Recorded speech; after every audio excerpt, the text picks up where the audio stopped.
APJ Abdul Kalam గారు రెండో ప్రపంచ యుద్ధ సమయంలో గోధుమలు రేషన్లో దొరుకుతున్నటువంటి రోజుల్లో అమ్మగారు రొట్టెలు ఒత్తి పిల్లలందరికీ పెడుతుంటే అందరి తలో 4 రొట్టెలు తినాలి. ఆ రోజు రొట్టె కూర బాగుందని కలాం గారు ఇంకో రొట్టె వేయి అని తిన్నారు. అప్పటికి చిన్నవారు చదువుకుంటున్నారు.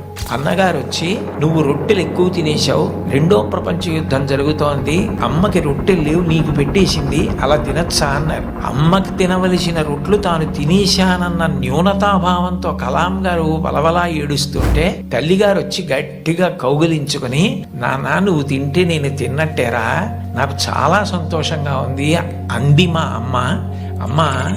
ఒక రోజు వస్తుంది, ఆ రోజు ఈ కలాం ఈ శరీరాన్ని విడిచిపెట్టి నీకు నమస్కారం చేయడానికి వస్తాడు.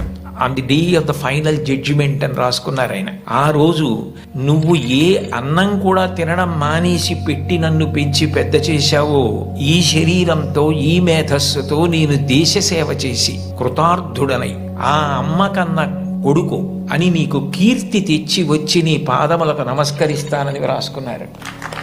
అమ్మకి అబ్దుల్ కలాం గారు ఇచ్చినటువంటి గౌరవం అంత గొప్పది. Listen to reality, not noise at parmartha.official. For more wisdom and conscious living, follow us on Instagram and YouTube parmartha.official.